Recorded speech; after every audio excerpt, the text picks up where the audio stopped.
ini didirikan, kami tidak pernah mimpi kalau FPI akan menyebar di berbagai daerah. Satu.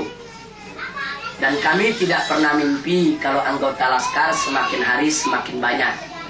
Yang jelas ke depan akan semakin membutuhkan dana. Jadi awal berdirinya kami spontan, kita cetuskan tanpa dana sama sekali. Kemudian ustadz-ustadz bergabung, niat kita satu. Masing-masing ustadz bawa murid. Saya bawa murid.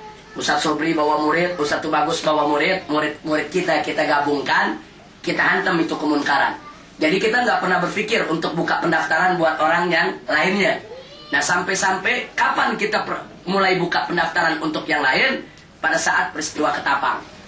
Jadi di peristiwa Ketapang kami berasa betul, di mana kami masing-masing bawa murid, jumlahnya tidak sampai 300 orang. Jumlah murid-murid yang ada, yang memang sudah setia untuk tempur.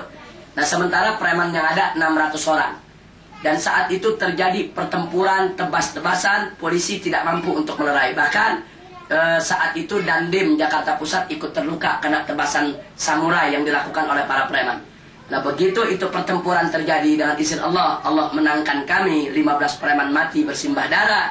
Tapi setelah itu jadi cambuk buat kita. Oh ternyata berat berjuang ke depan kalau kekuatan pas-pasan. Ternyata berat, baru mulai kita buka pendaftaran. Nah setelah itu baru kita menyadari, ternyata organisasi butuh dana. Lalu apa FPI menutup diri untuk sumber dana luar negeri? Atau kalau dapat dari pemerintah dan lain sebagainya. Nah dalam anggaran dasar dan rumah tangga FPI disebut, FPI boleh menerima dana dari siapapun dengan 2 syarat. Pertama, diyakini kehalalannya. Yang kedua, sumbangan itu tidak mengikat, ya ikhwan. Titik. Kalau 2 ini sudah memenuhi syarat, saya nggak tanya dari siapa. Dari Usama bin Laden pun kita ambil, ya ikhwan. Nah, artinya kalau memang itu ada, kan dituduhnya kan begitu selama ini. FPI dapat dari Usama bin Laden.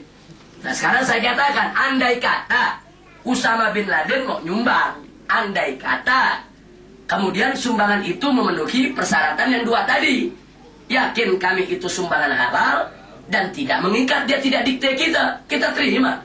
Ada urusan apa dengan Amerika yang mau ngelarang? Ada urusan apa dengan pemerintah yang mencuriga? Nah ini yang perlu kita sampaikan. Jadi cukup 2 syarat FPI itu saja.